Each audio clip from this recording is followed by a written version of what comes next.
नमस्कार, आपलं ठाणे परिसर या वृत्तवाहिनीमध्ये आपलं स्वागत। पाहूयात आजच्या काही ठळक घडामोडी।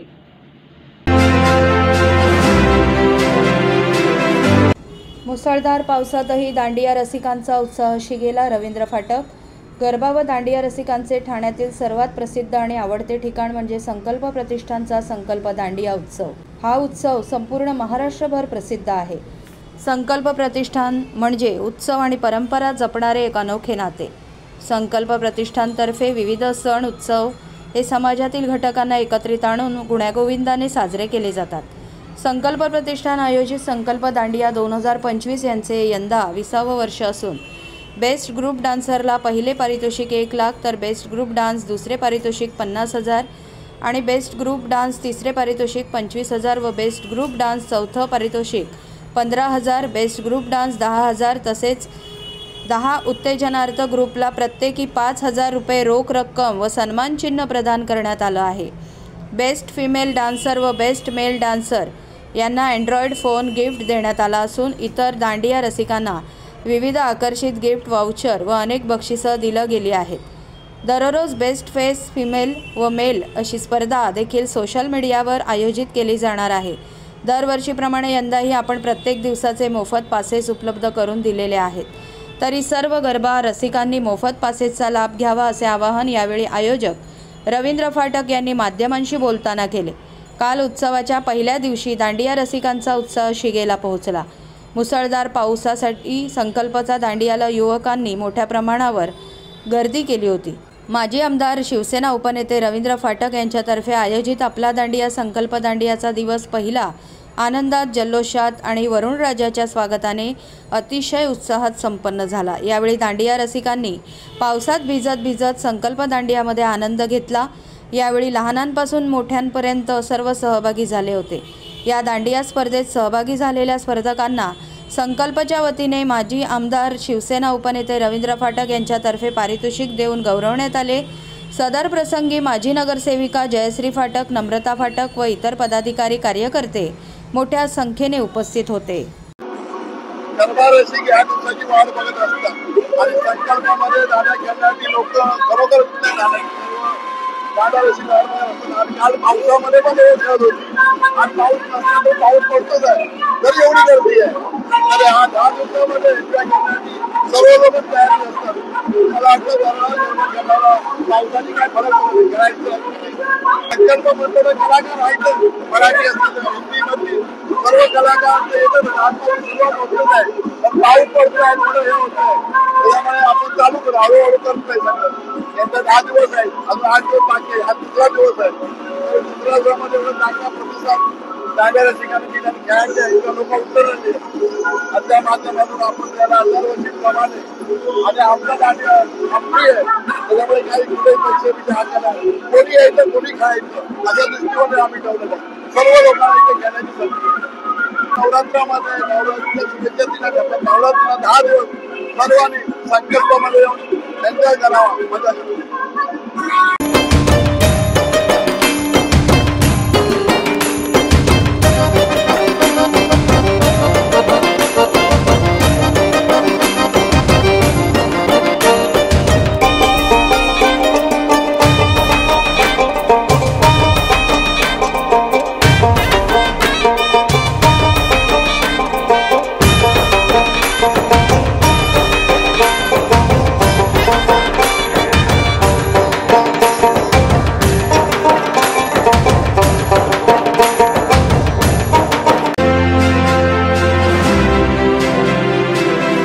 क्रेडाई MCA चाय धर्मवीर आनंद दिघे प्रतिष्ठानतर्फे आयोजित रासरंग नवरात्र उत्सवाला गरबा रसिकांची एकच गर्दी। ठाणे शहरातील सर्वात मोठ्या रासरंग 2025 नवरात्र उत्सवाला सोमवार दिनांक 22 सप्टेंबर रोजी मोठ्या जल्लोषात सुरुवात झाली। महाराष्ट्र राज्याचे उपमुख्यमंत्री एकनाथ शिंदे यांच्या मार्गदर्शनाखाली क्रेडाई MCA चाय ठाणे आणि धर्मवीर आनंद दिघे प्रतिष्ठानच्या वतीने ठाण्यातील रेमंड मैदानावर 22 सप्टेंबरपासून 1 ऑक्टोबरपर्यंत ठाणेकरांना नवरात्र उत्सवाची मेजवानी मिळणार आहे। सोमवारी उत्सवाच्या पहिल्याच दिवशी शिवसेनेचे मुख्य नेते व महाराष्ट्र राज्याचे उपमुख्यमंत्री एकनाथ शिंदे यांनी भेट दिली, सर्वांना शुभेच्छाही दिल्या। क्रेडाई MCA चायचे अध्यक्ष सचिन मिराणी, आणि माजी अध्यक्ष जितेंद्र मेहता यांच्या व सहकाऱ्यांच्या मदतीने हा नवरात्र उत्सव रासरंग 2025 मोठ्या आनंदात व जल्लोषात सुरू आहे। नवरात्र उत्सवाच्या रासरंग या 10 दिवस चालणाऱ्या कार्यक्रमात प्रसिद्ध सेलिब्रिटी गायक श्रीराम अय्यर, तालवादक मेहुल गंगर, गायक अंबर देसाई, कविता राम, तेजदान गडवी, शीतल बारोट यांची रंगतदार मैफल गरबा रसिकांना उत्सवात अनुभवता येईल, तर हेमाली सेजपाल यांच्याकडून सूत्रसंचालन केलं जाईल। यंदा सुमारे 12,000हून अधिक गरबा प्रेमींकडून महोत्सवात सहभागाची अपेक्षा आहे। ठाणे शहरातील सांस्कृतिक विश्वात रासरंग नवरात्र उत्सवाने स्वतंत्र स्थान निर्माण केले आहे। दर्जेदार संगीतकार, ढोलवादक आणि गायक यांचा महोत्सवात सहभाग असतो। त्यामुळे मुंबई ठाण्यातील अव्वल गरबा उत्सवात रासरंगचा समावेश झाला आहे। तरी ठाणे, मुंबई व आजूबाजूच्या शहरातील नागरिकांनी रासरंग या कार्यक्रमात मोठ्या संख्येने उपस्थित राहून कार्यक्रमाची शोभा वाढवावी, अशी माहिती क्रेडाई MCHI ठाणेचे अध्यक्ष सचिन मिराणी आणि माजी अध्यक्ष जितेंद्र मेहता व धर्मवीर आनंद दिघे प्रतिष्ठानच्या वतीने माजी नगरसेवक विकास रेपाळे यांनी कार्यक्रमाविषयी प्रसार माध्यमांशी बोलताना अधिक माहिती दिली। दरवर्षीप्रमाणे MCHI क्रेडाई आणि धर्मवीर आनंद दिघे प्रतिष्ठान एकनाथ शिंदे साहेबांच्या मार्गदर्शनाखाली रासरंग आयोजित करत असतं। हा सगळ्यात महाराष्ट्रातला चांगला सेफेस्ट महोत्सव आहे। बघू शकता तरुणाईचा उत्साह या ठिकाणी किती आहे। अगदी लोक या ठिकाणी आले आणि दांडियाचा आनंद घेत आहेत। या ठिकाणी सगळ्या प्रकारच्या उपाययोजना केलेल्या आहेत। अतिशय चांगलं आयोजन MCHI क्रेडाईचे आमचे जितूबाई असतील, त्यांची सगळी टीम असेल, यांच्या सगळ्यांच्या मार्गदर्शनाखाली या ठिकाणी होतं। रोजची बक्षीस आहेत, ते बेस्ट ड्रेस आहेत, बेस्ट डान्स आहेत, जितूबाई सांगतीलच तुम्हाला। हा सगळ्यात चांगला दांडिया आहे। त्यामुळे माझी ठाणेकरांना देखील विनंती आहे, तुम्ही या ठिकाणी येऊन या, दांडियाचा आनंद घ्यावा। संबंध महाराष्ट्रातून येत आहेत। दिस इज बिकम अ ट्रेडमार्क। हा रासरंग हा एक ट्रेडमार्क बनतोय आणि मला असं वाटतं की सगळ्यांनी या ठिकाणी येऊन आनंद घेतला पाहिजे। रासरंग ठाणे 2025 हे 8वा साल आहे आणि ठाण्याच्या नाही, मुंबईच्या नाही, महाराष्ट्राच्या मोठ्या गरबा आहे। रासरंग एक मोठी ब्रँड झालेली आहे, ठाण्याच्या कुठल्याही मोठं नाव झालेलं आहे। आजपर्यंतची आपली डिजिटल रीच 3 कोटी झालेली आहे। तर 3 कोटी माणसांनी आपली इंस्टाग्रामवरती रासरंग बघितलेलं आहे। हे सॉफ्ट TV मधून लाईव्ह, रंगमयमध्ये लाईव्ह, म्हणजे पूर्ण इंडिया नाही, फॉरेनमध्ये पण लाईव्ह होतं। अमेरिका, कॅनडावरून फोन येते आपल्याला, हे मी तुम्हाला बघितलेलं आहे। असा एक मोठा प्रोग्राम आहे आणि आम्हाला आनंद आहे की ठाणेकरवासी नेहमीप्रमाणे तुमचा प्रसिद्ध प्रतिसाद देते। मी तुम्हाला एवढंच सांगेल की तुम्ही इथे नाही आले तर तुम्ही काही मिस करणार। हे एक चांगला सण आहे, आपण सण आनंदाने उजवतो। नक्की इथे या, 1 तारीखपर्यंत प्रोग्राम आहे, नक्की एकदा या। तर पुणा म्हणून येते, नाशिक म्हणून येते, नडियाद, वापी, सुरत सगळ्याकडून इथे आपल्याकडे सेफ्टीसाठी फॅमिली सेफ्टी फर्स्ट आपले एकनाथ शिंदे साहेबच्या मार्गदर्शनाखाली होते। त्यांच्या काही महत्त्वाच्या ॲडवाईस आहे, हे सेफ्टी पाहिजे, म्हणजे CCTV आहे, डेन्सो बाउन्सर आहे, पार्किंग अरेंजमेंट आहे स्कूलमध्ये, एवढे सगळे प्रयत्न केले। 10,000 माणसं येते, बाकी एवढा पावसामध्ये पण एवढा दिला, आज पण एवढा गर्दीचे उच्चांक गाठतोय आम्ही। पुढे बघतच जाल तुम्ही, तसं जसं दिवस वाढत जातील तसं अजून लोक येतील। दांडिया रसिकांना माझी विनंती आहे की या, आनंदाने एन्जॉय करा, सेफ राहा आणि ठाणे शहरातल्या जे काही विविध ठाणे शहर बदलतंय त्याचा देखील आनंद घ्या।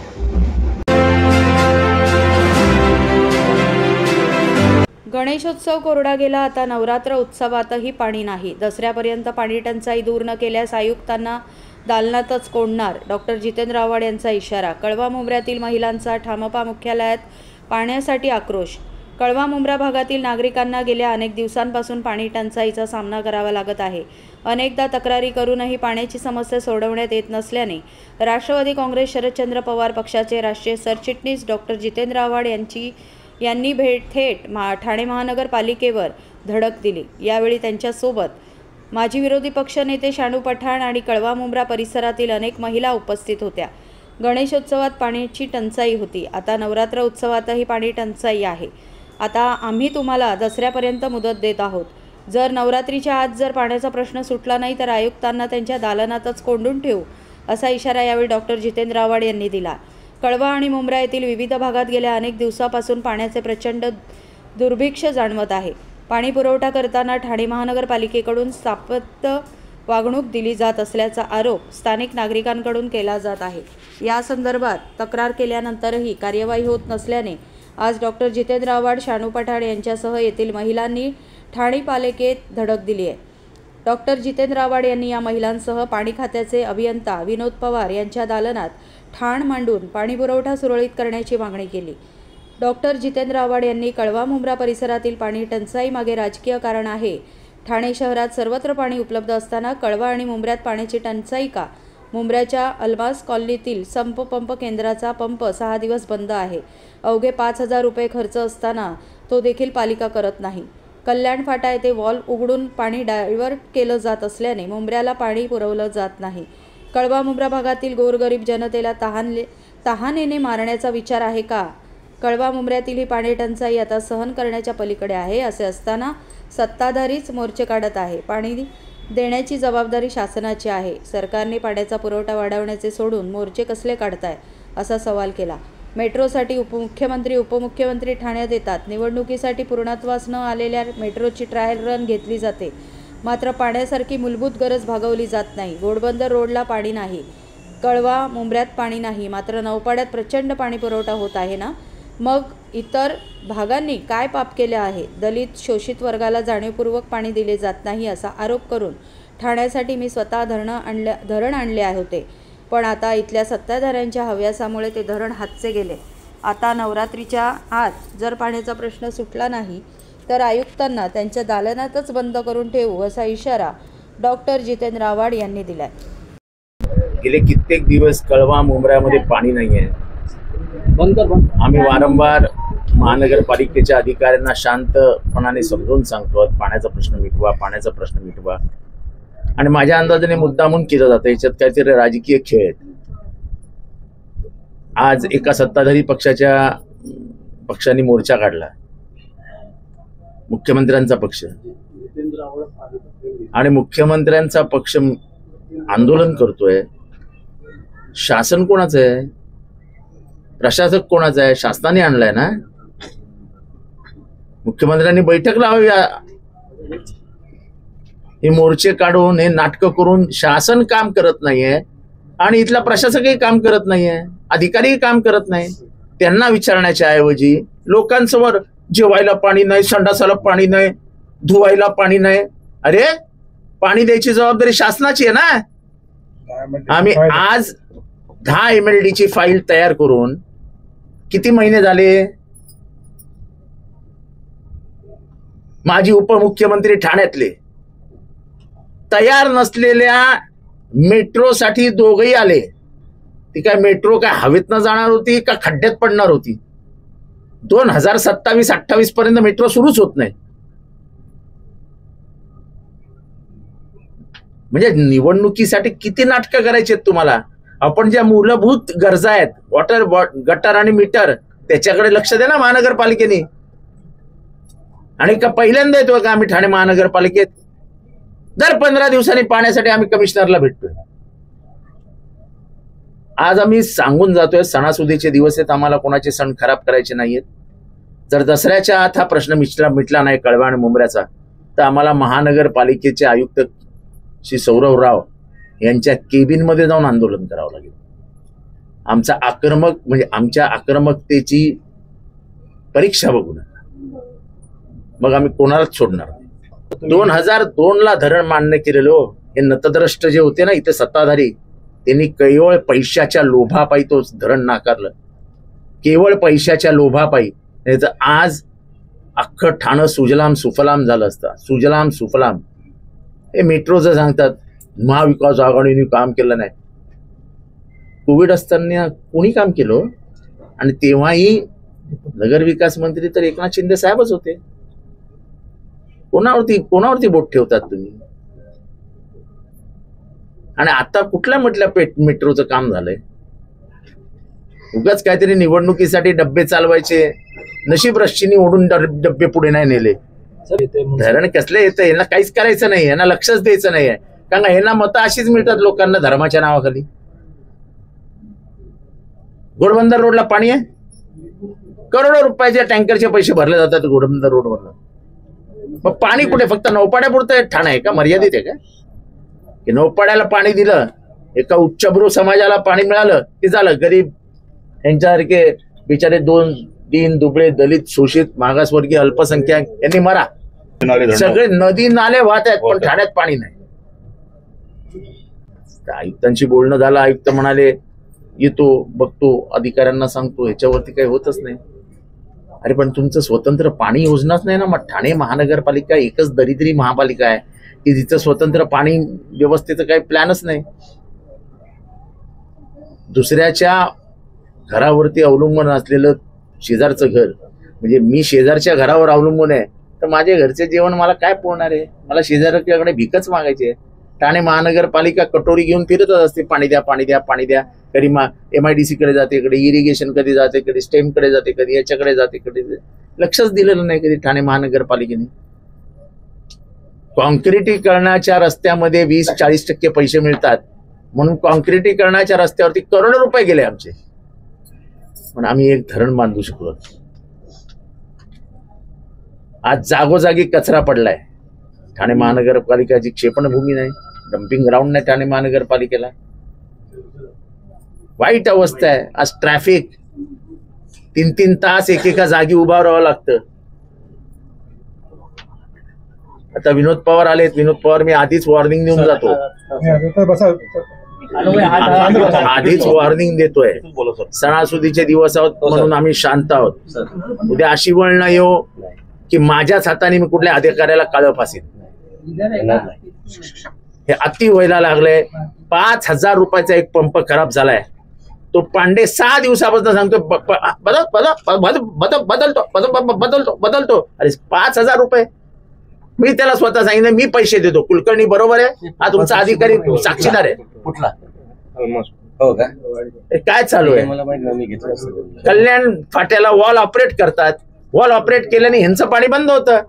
किती वाजता आणि सगळे दलित आहेत. 2 वाजता लगेच पाणी जातं. एक मिनिट ताई, हे सगळे दलित शोषित आहेत, मागासवर्गीय आहेत. मुद्दा म्हणून यांना पाणी द्यायचं नाही. तुम्ही नौपाड्याला द्याल का? असं अशी हे करा नौपाड्यामध्ये 5 दिवस पाणी नाही, नौपाड्यात जगू देतील का तुम्हाला? हे बिचारे गरीब आहेत, काही करू शकत नाहीत, त्यांना पाणी नाही. नौपाड्यामध्ये धो वाहत आहे, 24 तास पाणी. काय गरिबांनी जगायचं नाही काय? हे बरोबर नाही. मी तुम्हाला सांगतो आम्ही दसऱ्यापर्यंत वाट बघू, नाही तर रावणाचं धन आम्हाला या महापालिकेत करावं लागेल. उद्या आयुक्तांच्या केबिन मध्ये जाऊन आम्ही गोंधळ घातला तर आम्हाला दोषी ठरवू नका. तर या होत्या आपल्या शहरातील काही ठळक घडामोडी. उद्या पुन्हा भेटू याच वेळी याच ठिकाणी. धन्यवाद.